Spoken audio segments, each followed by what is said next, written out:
Yes, Lord, we stand to your promises. Because we know that your promise will never fail.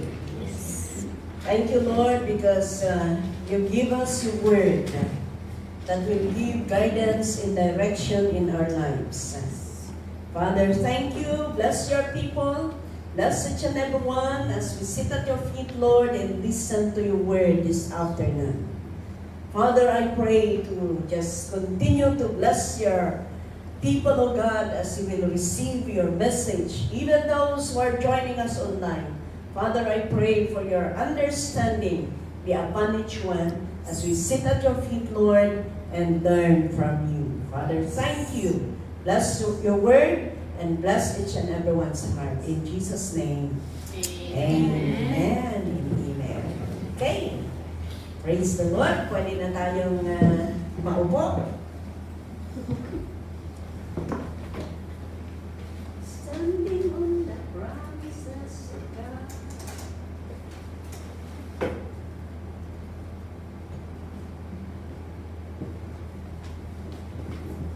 Hallelujah. Okay, so this afternoon, let us learn about temptation. Temptation. Kahit saan ka pumupunta, may temptation. Diba? Kahit sa bahay ng amo, may temptation. Yan. Iba't ibang temptation. Ang isang klase ng temptation is pagkain. Oh. Kahit busog ka na, natitempt ka pa rin kumain. Kahit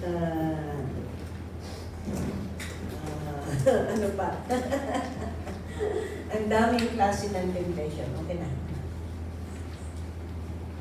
Okay, so yan po ang ating papag-aralan. Kahit saan tayo pumupunta, ang daming temptation sa buhay. Sino ang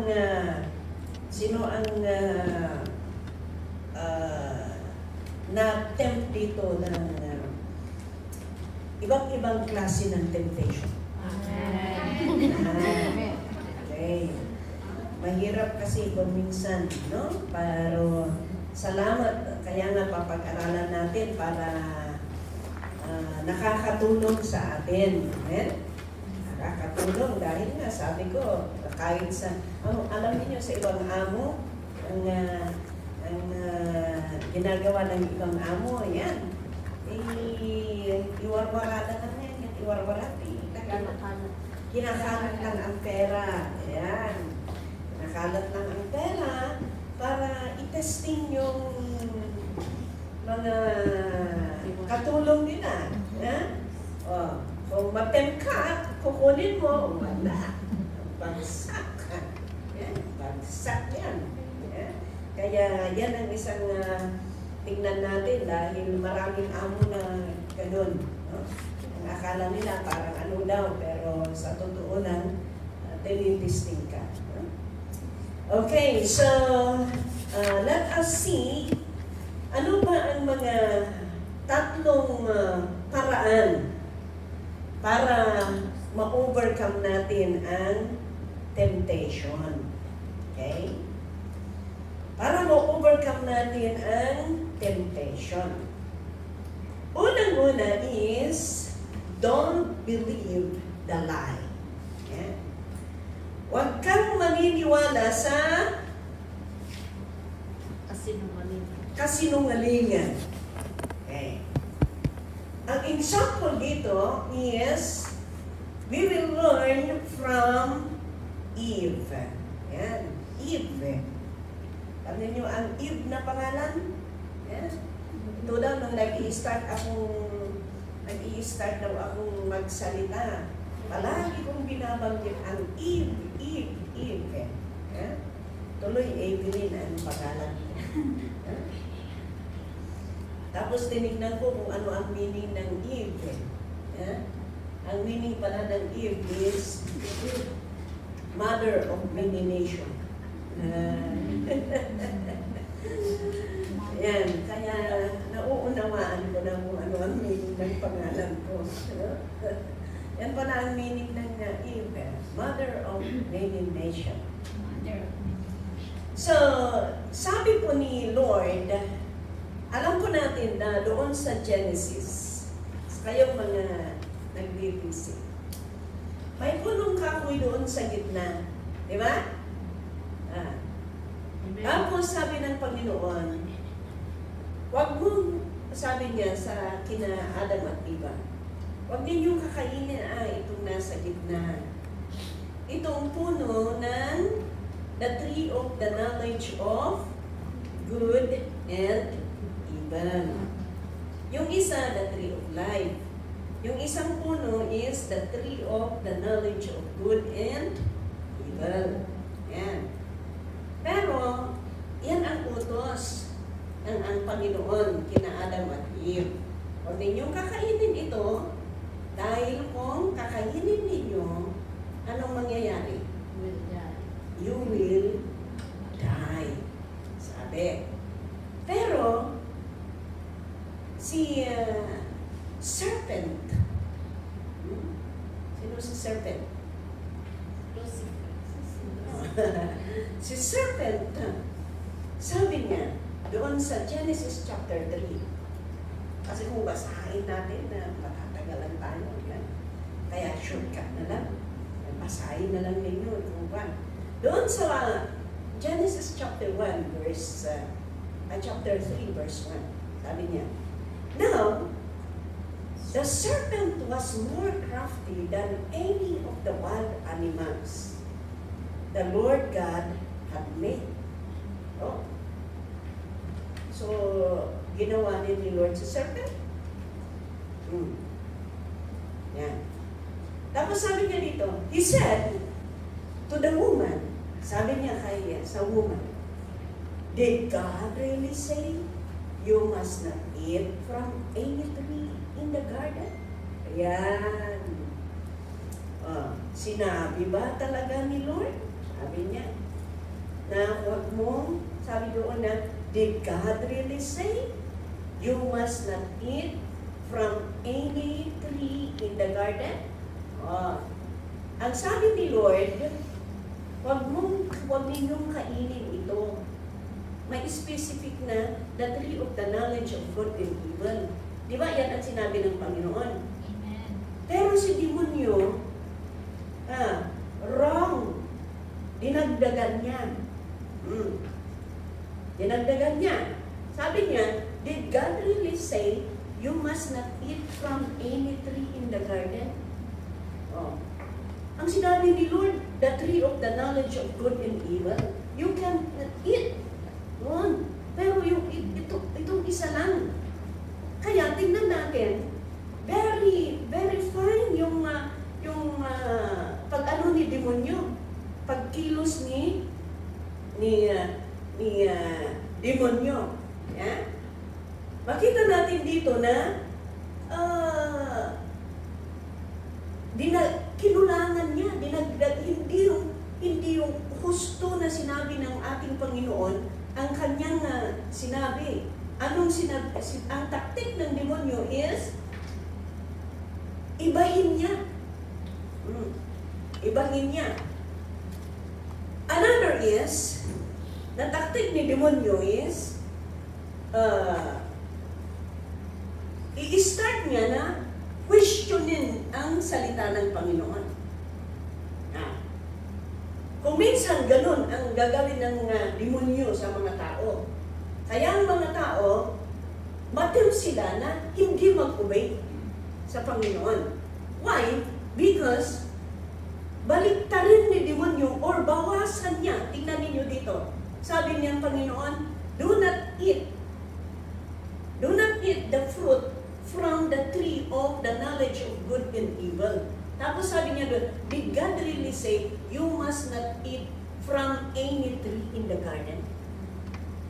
Di ba iba? Iba? Yes. Pangalawa, magbigay ng question. Di demonyo. Kaya ganun ang mga tao. Imbis na mag-obey sila, questionin nila ang salita ng Panginoon. So, kung mag ma-question ang isang tao, ano mangyayari? Mag-isip na ang Confused. ano yan? Ang tao dito, may battle na dito sa mind. May battle na dyan sa mind. Ganon ang taktiko ng kaaway. And remember, temptation, it starts in our mind. Amen. It starts in our mind. Okay? Kung talagang iaalam mo yan, wala. Kaya ang mind natin, kailangan na dapat ma-transform yung mind natin.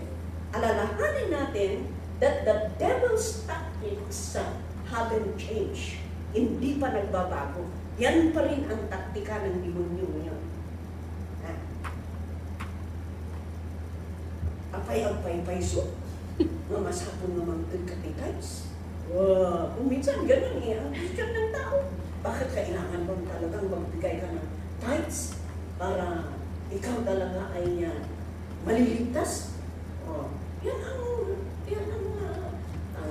question ng iba. Questionan nila yung salita ng Panginoon. O anong mangyayari? Temptation will starts na in the mind. Kaya mag-isip-isip ka na. Oo, sayang naman. Sayang naman yung guys. Isupay niya, patulog ko kay Philippines. Unahan na.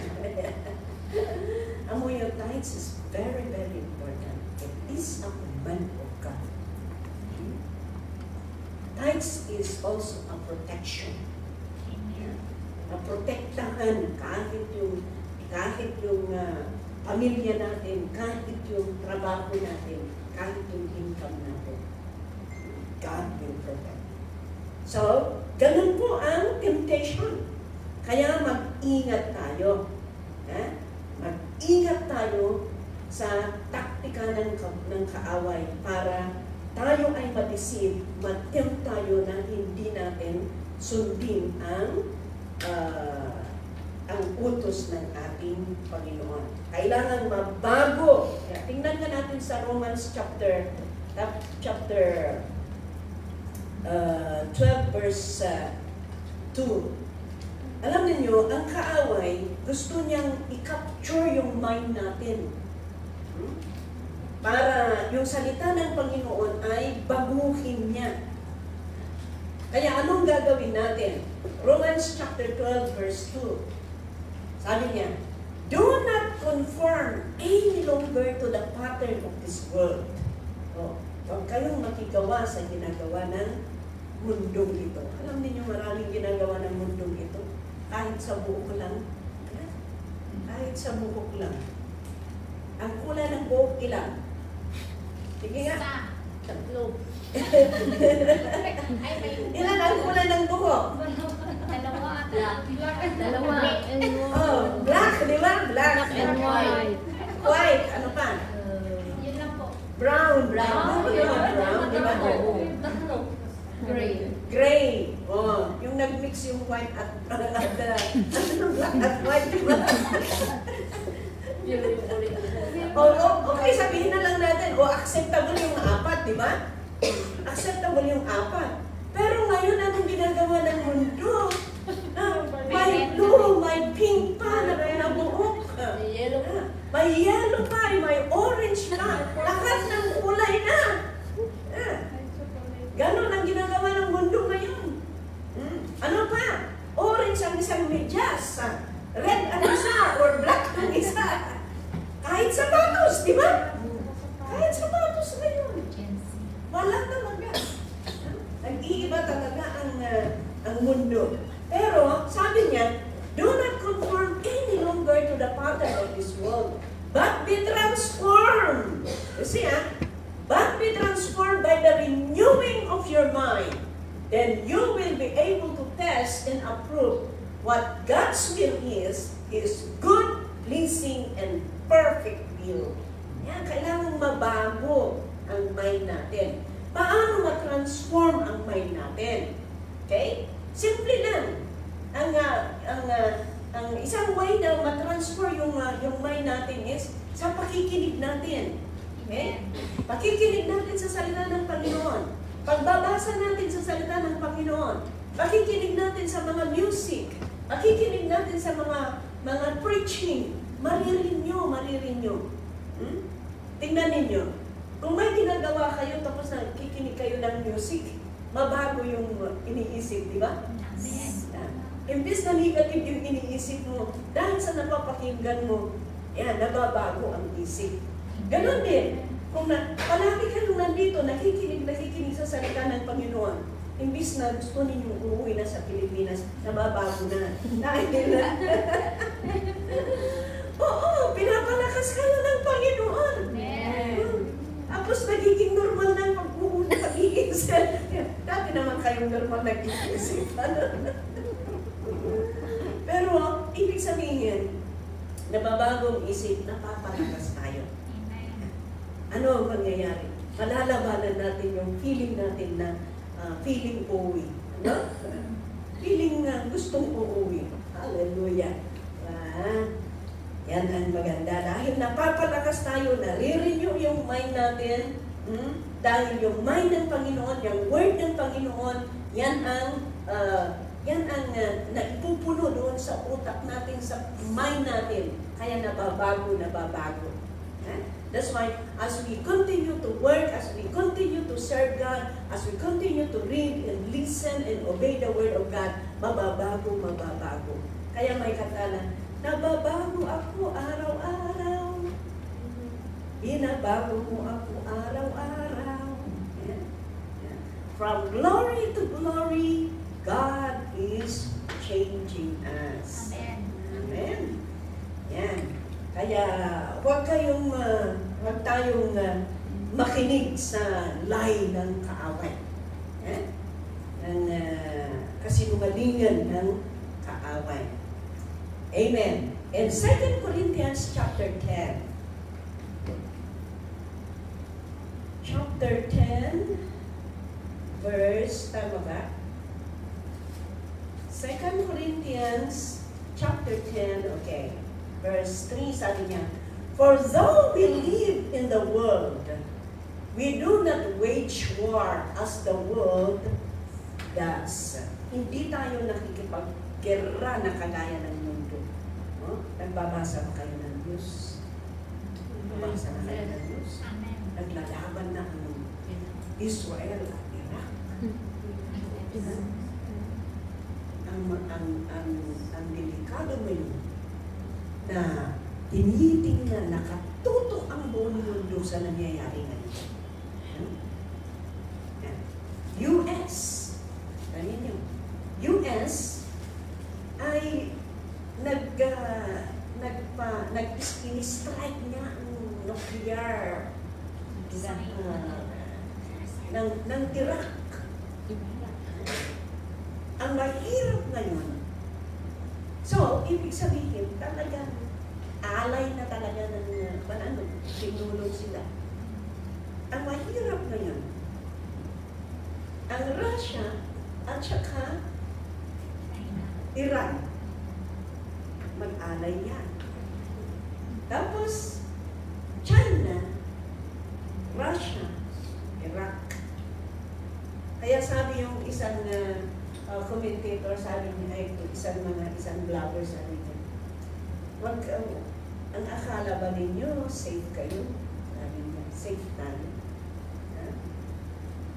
Kasi, ang alay ng US is Philippines. Kaya sabi yung sabi niya, I think this is the starting of World War III. Madali yan na mag-escalate. Pero, ang napakaganda sa atin, we know that everything is in God's control. Amen. Yeah? Everything is God's control.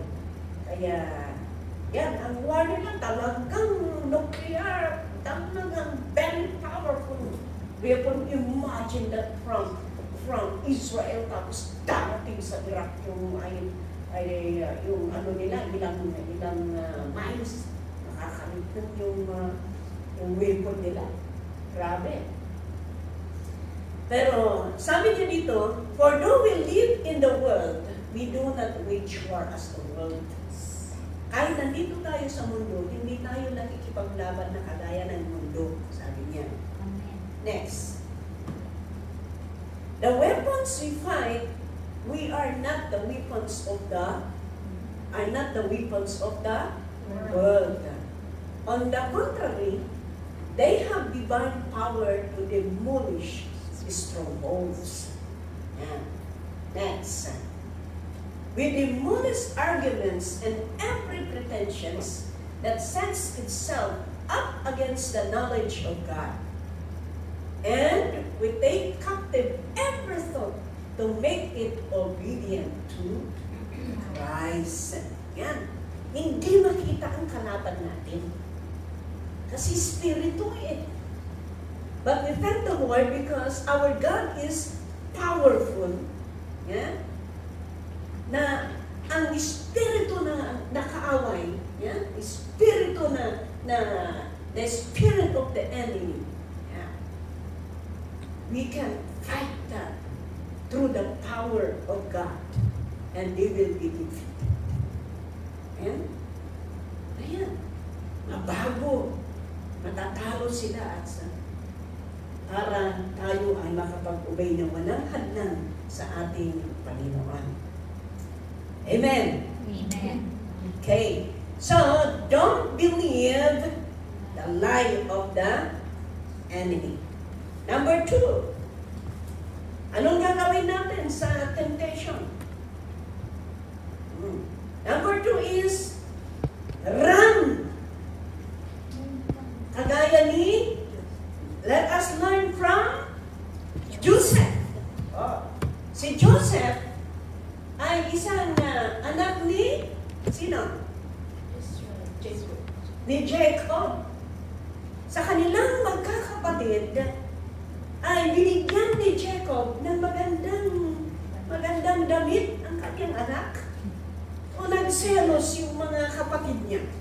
O, tingnan niyo, makapagsiselos kayo dyan sa mga kapatid ninyo dahil binibigyan ng parents ninyo ang kapatid ninyo ng magandang pantalon o magandang damit. Kasi dyan yung tubing, di ba? Ganun ang mga bata. Kung may nabibilhan at hindi ka nabilhan, magsiselos yan. Pero to cut the story short, si Joseph ay nagselos ang kanyang mga kapatid. Kaya ang ginawa nila, they really hated Joseph. Kaya ang ginawa nila ay gusto nilang patayin si Joseph. Pero dahil kapatid nila, may nagsabi sa kanilang kapatid na, huwag natin papatayin ang kapatid natin. Kapatid natin siya. Ang gagawin natin, magkatay na lang tayo ng animal, tapos kukunin natin ang damit niya, tapos lalagyan natin ng dugo ng animal, tapos ipapakita natin sa tatay natin na sasabihin natin sa kanya na namatay na si Joseph. Pero ang gagawin natin, itapon natin sa balon. Kaya itinapon nila si Joseph sa balon. Tingnan niyo kung minsan ang mga kapatid natin sila ang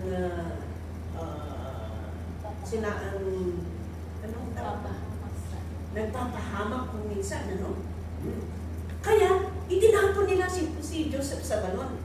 Nung itinapon nila si Joseph sa balon, tapos, nung nakita nila na parating yung businessman, sabi nila, ay, bibinta natin si Joseph. Bibinta natin ang kapatid natin. Anong mapapala natin kung nakalagay lang dyan sa balon? Ibibinta natin. Kaya ang ginawa nila, ibibinta nila si Joseph. So yung businessman, dinala noon sa Egypt. Kasi padaan sila eh. Punta sila sa Egypt. nung dumating yung businessman sa Egypt, na nga, bumili kay Joseph, ibininta ulit si Joseph. Ibininta ulit si Joseph. Kaya, sino ang bumili? Si Potiphar. Yeah, si Potiphar ang bumili. Kaya, ang nangyari, si Joseph naging katulong sa bahay ni Potiphar. Kaya may katulong din. Naging katulong din si Joseph sa bahay ni Potiphar. Basahin nga natin. Sige, start. Noong nandoon si Joseph sa bahay ni Potiphar, sige nga, basahin natin sa 37, Genesis chapter 37.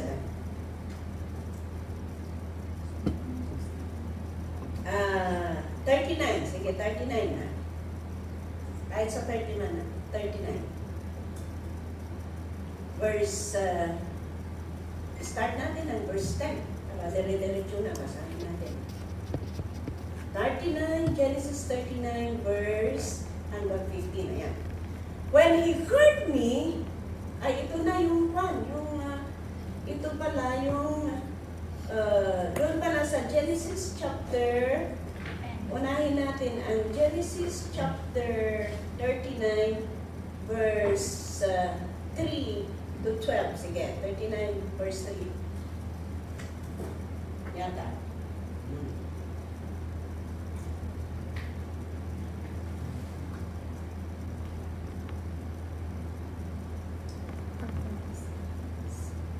Okay? When his master saw that the Lord, when his master saw that the Lord was with him, and the Lord gave him success and everything he did. Nandito ito si Joseph kasi mabait. At nakita nung master niya na lahat ng ginagawa ni Joseph, very successful. Yan. Tuloy natin, tingnan natin. Joseph found favor in his eyes and became his attendant. Yan. Kita niya, nagiging mayorluma. Yan. Dahil mayorluma ang magandang term dito, ano? Mayorluma. Okay. Potiphar, tingnan niyo, Potiphar put him in charge of his household. And he entrusted to his care everything he owned. Dahil nakita niya na trusted si Joseph, pinagkatiwala niya ang lahat kay Joseph. Yan. Next.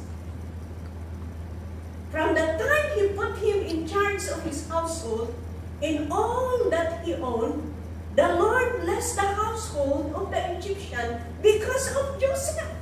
Ay, ipabasa yun na ito eh. Ipabasa ninyo ito sa katulong, sa amo ninyo.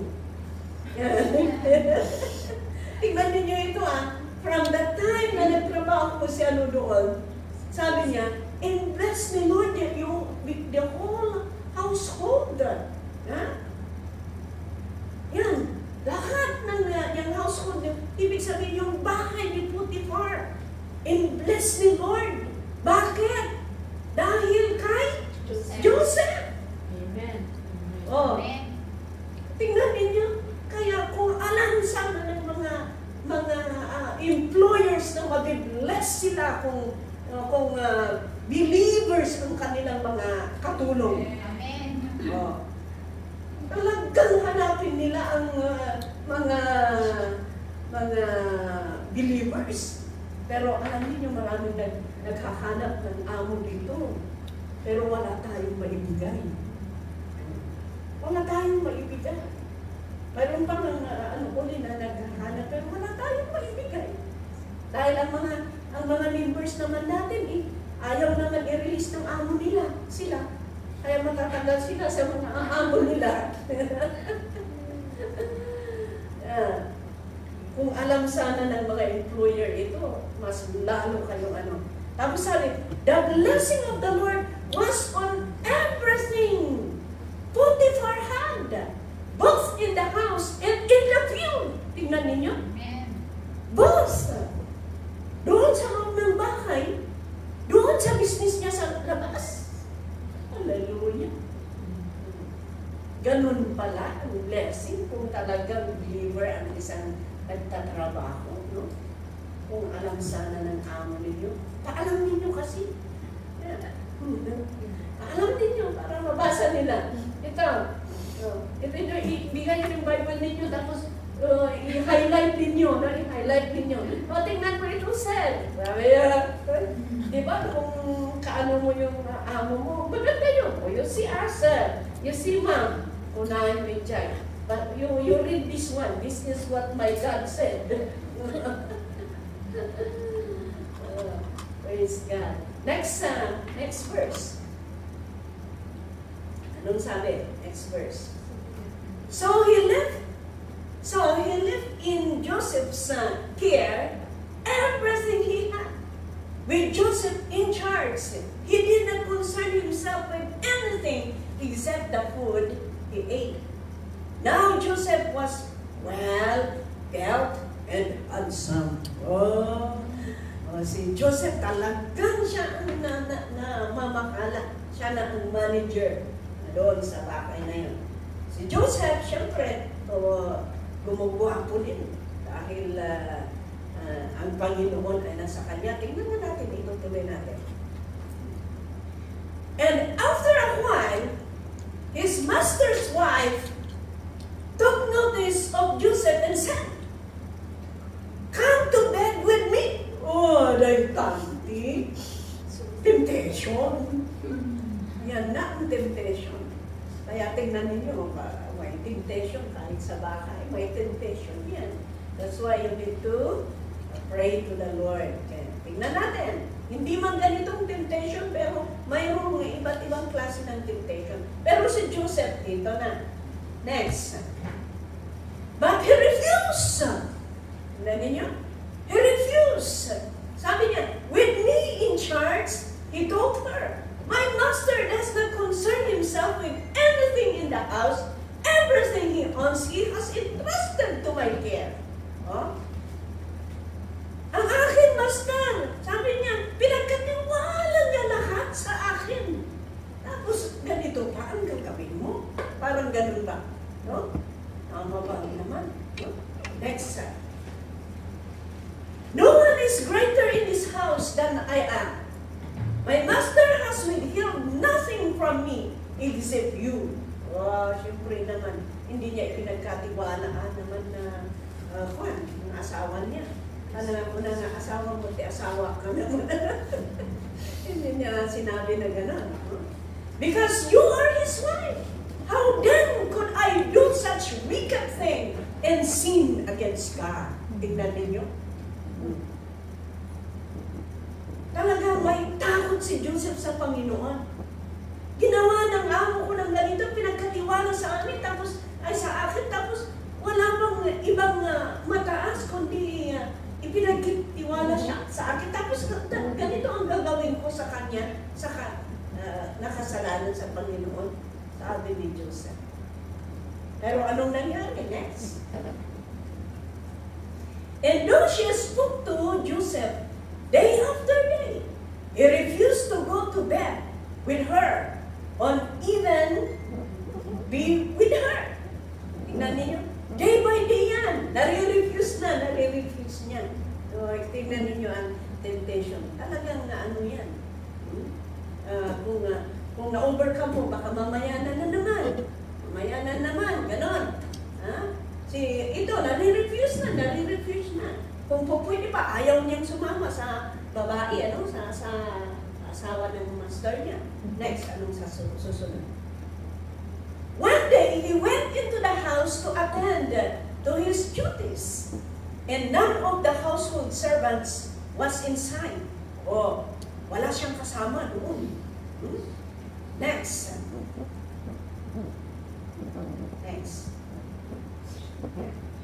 She caught him by his cloak and said, "Come to bed with me." Oh, inano niya yung jacket hinilan niya si Joseph.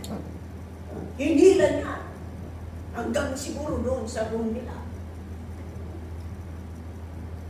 "Come to bed with me," sabi niya. Pero ito, but he left his cloak in her hand and ran out of the house. Oh, yan pala ang isang way para malabanan natin ang temptation. Yan. Kaya umalis si Joseph. He ran. Yan. Kahit naiwan yung jacket niya, umalis pa rin siya. Ganun pala. Kaya, you run. Yan. Sabi mo sa katabi mo, you run. Run. Run. Okay? Next verse. When she saw that he had left his cloak in her hand and had run out of the house, next, she called her household servants. Look, sabi niya, she said to them, this Hebrew has been brought to us to make sport of us. He came in here to sleep with me, but I screamed. Tingnan ninyo, liar. Liar ang kaaway. Magawa siya ng kabulastugan. Next, anong nangyari? When he heard me scream for help, he left his cloak beside me and ran out of the house. Yan. Kaya, anong nangyari? Para maiwasan ni Joseph ang temptation, he ran. He ran. So, mamistik kay kunada nga. Ano yun? Kunada? Anong Tagalog ng temptation? Tukso. Tukso, layuan mo ako. Hindi yung tukso ang lalayo. Ikaw ang lalayo. Ayan. Kaya, yan ang isang, let us learn from Joseph. Alam niyo kung ano ang nangyari? Basahin ninyo sa Genesis. Tuloy ninyo. Napakaganda na istorya. This is not the story of, hindi po istorya ni Uncle Vic ito. Totoong istorya ito. Kaya napakaganda ng istorya ninyo. Alam niyo ang nangyari? Okay, shortcut ko lang. Ang nangyari is, dahil isinumbong ni Potiphar's wife kay Potiphar, na naggalit si Potiphar, kaya ibinilanggo si Joseph. Binalanggo si Joseph. Pero ang napakaganda, sabi ng salita ng Panginoon, but God is always with Joseph. Kaya noon nandoon sa bilangguan si Joseph, dahil nandyan ang Panginoon sa kanya, nagiging leader na naman doon sa bilangguan. Kaya, ang nangyari, may kasama doon na nanaginip. Itong Joseph, siya ang nagbigay ng answer ng panaginip niya. Tapos, noong nanaginip yung hari, doon sa palasyo, noong nanaginip ng hari, walang pinatawag niya lahat ng salamangkero, lahat ng magagaling, pero walang nakapagbigay ng kasagutan ng kanyang panaginip. So, anong nangyari? Yung mga servant doon, naisip nila si Joseph, na si Joseph ang nagbigay ng kasagutan nung panaginip nung nandoon na gumagawa ng tinapay doon sa bilangguan. Kaya, to cut the story short, pinatawag nila si Joseph. Pinatawag nila si Joseph. Nung pinatawag nila si Joseph ang nakapagbigay ng kasagutan ng kanyang panaginip. Kaya ang nangyari, bilang reward kay Joseph, sabi nila, walang ibang taong kagaya nito. Kagaya ni Joseph. Kaya, ang ginawa nila kay Joseph, siya po ay nagiging right hand ng king. Siya ang second command ng king doon po sa palasyo. Tingnan ninyo. Ibig sabihin, tingnan ninyo ang kalagayan ni Joseph. Itinapon nila sa balon. Di ba? Tapos, ibininta nila si Joseph. Tapos ibinintanan naman nila kay Potiphar. Tapos mula sa bahay ni Potiphar, naipasok na naman siya sa bilangguan. Pero mula doon sa bilangguan, nakarating si Joseph doon sa palasyo. Tingnan ninyo, kahit anong temptation ang nangyari sa kanya, pero talagang tinayuan niya. Tinayuan niya. Kung minsan, tingnan ninyo ito, if you run away from temptation, ang iba sabi nila, takot punada. Ilocano, ano bang takot sa Tagalog? Takot. Hindi, ang takot ay takot. Hindi, takot. Para kang, pasla kang bakla, pasla kumakasbira. Kung lalaki ka, para kang bakla. Ganon ang tingin ng iba. Kung if you run away from this kind of temptation, ganon ang ano nila. Kung minsan parang ganon na, pero makikita natin dito na Joseph ran away, pero ang dignidad, nandoon ang dignidad niya. Hindi po nasira yung dignidad ni Joseph. Kaya makita natin dito. Ito ba ang isang aral na makita natin dito? Tingnan ninyo na itapon, na testing si Joseph sa kanyang pamilya. Okay? Pero sabi ng Panginoon, Joseph doon, tinapon nila si Joseph sa balon, God is with him. With Joseph. Noong ibininta nila si Joseph, God is with Joseph. Noong ibininta uli kay Potiphar, God is with Joseph. Noong naitapon si Joseph doon po sa prison, God is with Joseph. Hanggat nagiging stepping stone po ang mga pagsubok na ito na nakarating si Joseph doon po sa palasyo. Kaya makita natin dito, imagine that from prison to palace. Yan.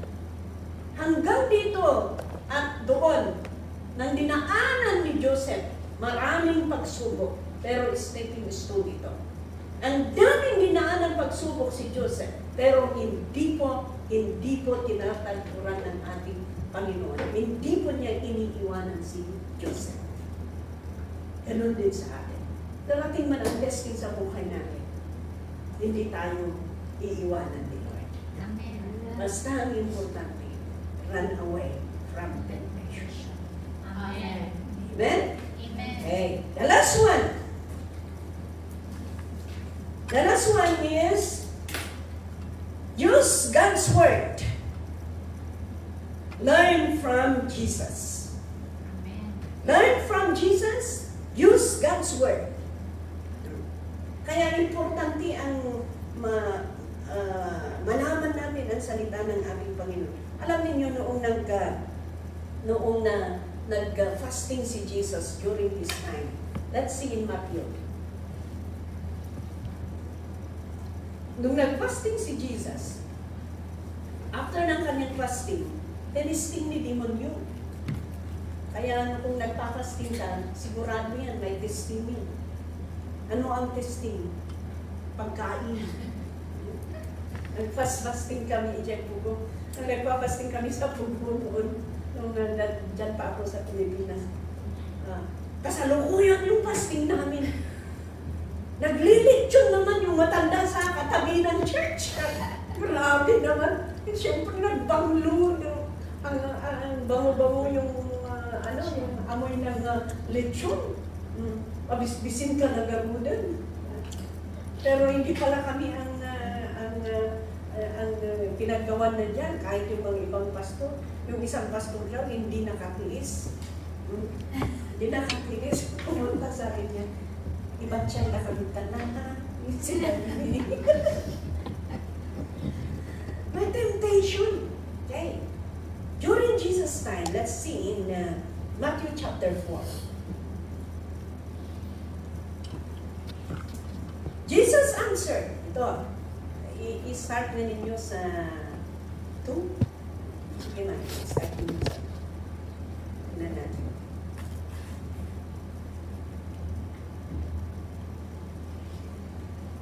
Sabihin mo sa katabi mo, huwag kang matulog.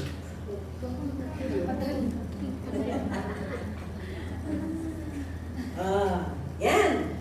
After fasting, ito na eh. After fasting, 40 days and 40 nights. Imagine that. 40 days, 40 nights. He was hungry. Next. The tempter came to him. The tempter came to him. If you are the Son of God, tell these stones to become bread. Talagang nung nag-fasting siya, alam niya na gutom. Pumunta si Satanas, yung tempter. Sabi niya, kung ikaw talaga ay anak ng Diyos, ang bato na ito, Gawin ako. Tinapay. bato na ito gawin mong tinapay. Sabi niya. Imagine that, bato gawin mong tinapay. Next.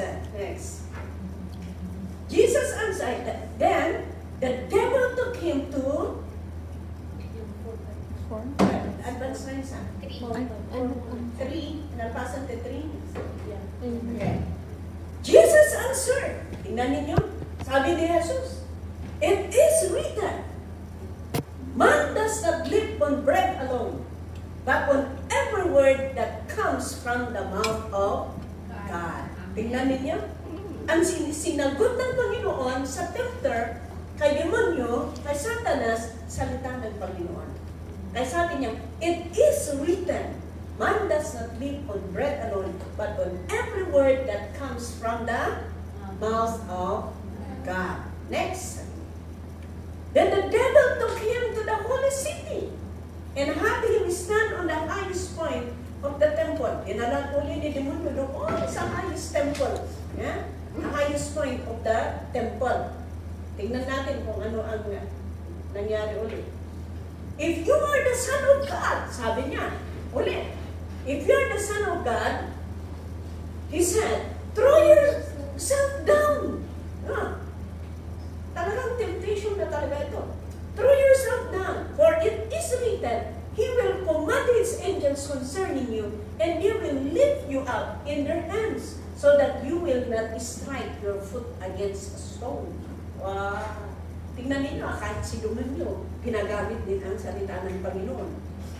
Yeah? Ginagamit din ang salita ng Panginoon. Pero next, Jesus answered him, it is also written, do not put to the Lord your God to the test. Tingnan ninyo. Kaya, kailangan na alam natin ang salita ng Panginoon dahil ito ang sword natin. Ito ang panglaban natin sa temptation. Amen. Amen? Kung wala kang kaalam-alam ng salita ng Panginoon, tingnan ninyo, maraming nagsasabi na, ay, ganito. Walang tight sa Bible. Di ba kunada? Di ba sabi nila, wala namang nakasulat doon sa New Testament. Sabi nila, kung hindi mo alam ng salita ng Panginoon, wala. Matatalo ka. That's why, may advice dito sa salita ng ating Panginoon na dito sa 119. Ano ang gagawin natin sa salita ng Panginoon? Dahil ito po ay napaka-importante. Importante na gagamitin natin to fight or to combat temptation sa buhay natin. Pangsangga natin. Anong gagawin natin sa salita ng Panginoon? Doon sa verse 10, Psalm 119. Can you start in verse 10 and 11?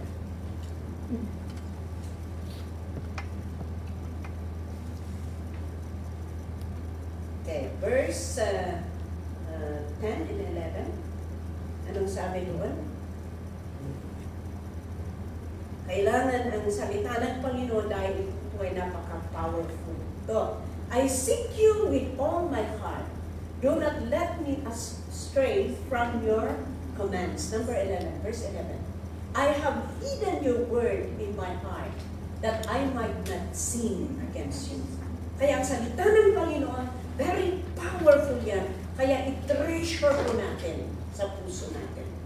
Treasure it, the word of God. Huwag natin gagaanin ang salita ng Panginoon. And verse 47, ano ang sabi diyan? Verse 47. Sa verse 47, sabi niya, "For I delight in your commands, because I love them." Delight in it. Kailangan natin na mahalin at i-treasure natin, i-value natin at ang salita ng Panginoon at talagang ipapuso natin. Ano pa? Verse 15. 119 verse 15. Ano pang ibang anong gagawin natin dito sa salita ng Panginoon? I meditate on your precepts and consider your ways. Ibig sabihin, meditate, study the Word of God. I-study natin ang salita ng Panginoon. O sino ang nagbabasa sa inyo ng salita ng Panginoon? Amen. Yan. Kailangan mo magbasa tayo. I-start ka natin ngayon. Sabihin mo nga sa sarili mo, i-start ko na ngayon na magbasa. Alam niyo yung napakaganda na gawin ninyo. I-start ninyo sa Genesis.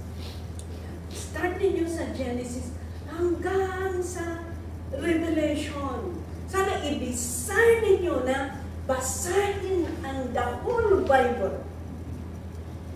Pero kung basahin ninyo ang the whole Bible, kailangan may, ano ba yun? Kulay-kulay? May marker kayo. Habang binabasa ninyo, ang mga importante, minamarkahan ninyo.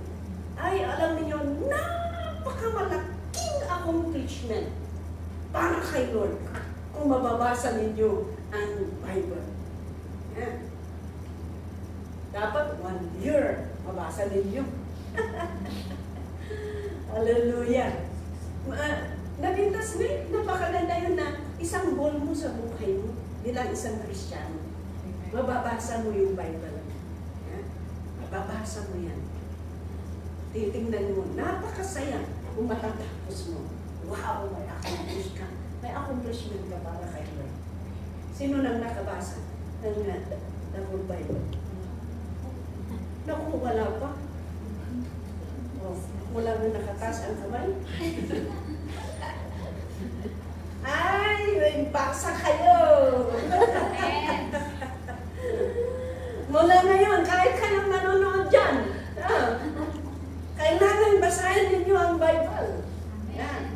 Yan ang isang goal natin. Antay manhathan nyo kadinga laglaganan. You know? It's good to be serious. And it is good na idagdag natin sa goal natin na talagang basahin natin ang Bible. You know, if you start, alam niyo kung i-start niyo yan, marami na kayong mabasa, marami na kayong nauunawaan. Alam niyo, next na naman, ay gusto ko nang ituloy. Ano kaya yung anak ni Abraham na yan? Sino kaya yung pumunta doon sa banda doon? Lalo na kung nai-enjoy mo yung history ng mga Old Testament. Ang ganda! Ang ganda! Huwag kayong mag-google. Style kami tatanggal. Sino ti anak ni Juan? Google! Hasyan. Amo na yung anak na. Di naman amo na ako ko na. Ano na ka? Puros Google kasi ngayon. Pero hindi mo ma-enjoy. Napakaganda. That's why I'm challenging you. You start now to read the Word of God. Start from the beginning. Start from the beginning. At least malalaman mo, sino ang unang anak nila Adam at Eva? Si Cain, si Abel, sino ang susunod? Malalaman mo. Nakaka-enjoy. Yeah. 119 verse 34. So, i-treasure natin. We are going to delight in it. Study it, the Word of God. Then 119 verse 34. Anong sabi doon? Give me understanding, and I will keep your law and obey it with all my heart. Yan. Pray for understanding. Habang nagbabasa kayo, pag-pray ninyo na ibigay ng Panginoon ang understanding. Hallelujah. And the last one, 119 verse 9. Anong sabi doon? I am a stranger. Verse 9. Okay. How can a young man keep his way pure, but living according to your word? Ibig sabihin, live in it. Ipamuhay natin ang salita ng Panginoon. Ipamuhay natin dahil ang word ng Panginoon, napaka-importante ito. Napaka-importante ito. We will learn from Jesus, ano? Ito po ang salita ng Panginoon. Ito po ang pangbangga,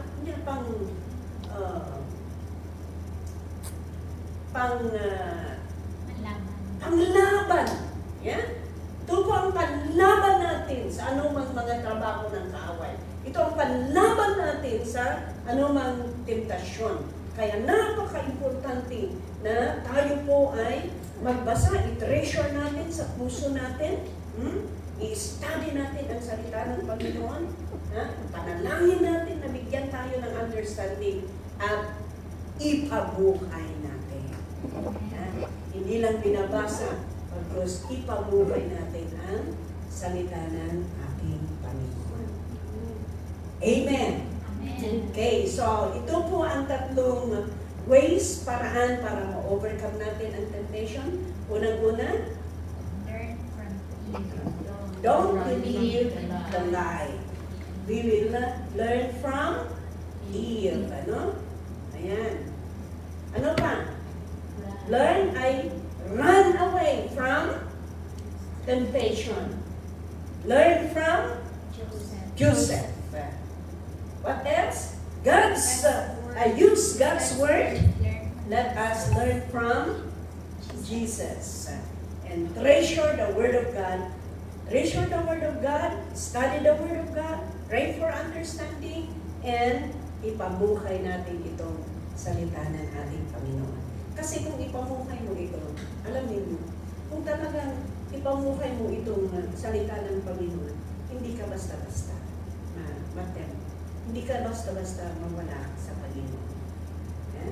Pero kung sabi mong Kristiyano ka, wala namang nakikita na pag walang nakikita sa iyo na talagang Kristiyano ka, wala, hindi po natatakot si demonyo.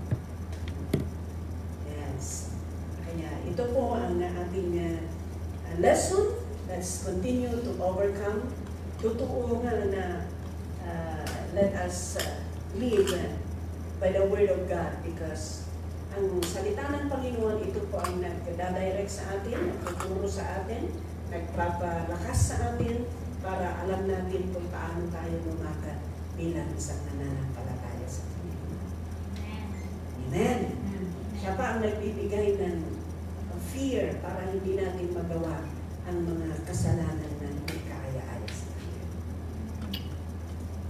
Salamat, Lord, sa salita mo na napakinggan. Dalangin namin na itanim mo sa aming puso. Maraming mga tentasyon na nadadaanan namin sa mundo ito, sa buhay namin, sa trabaho namin. But Father, we thank you because we came to know you. Na ikaw, Panginoon, ang nagpo-protect sa amin. Ikaw, Panginoon, ang nagbibigay ng kalinawagan sa amin, Panginoon, para ikaw pa rin ang aming susundin. Lord, implant your word in our hearts, O God, so that we will not be tempted, Lord, but we receive and we apply what we have learned so that we will not sin against you. Father, thank you for the life of Joseph na nagiging eksemplo sa amin na kahit di man daming mga temptation, ang daming mga pagsubok sa kanyang buhay, pero ito pala ang paraan na siya ilalapit sa palasyo, Panginoon, at gagamitin mo siya. Ganun din sa amin, tulungan mo kami na kahit maraming pagsubok sa aming buhay. Pero ito po ang paraan para kami ay magiging matatag. Kami po ay magiging mature. Kami po ay matrain at gagamitin mo kami para po sa iyong kapurihan. Lord, thank you. Bless your people. Bless your word and bless each and everyone. In Jesus' name. Amen. Amen.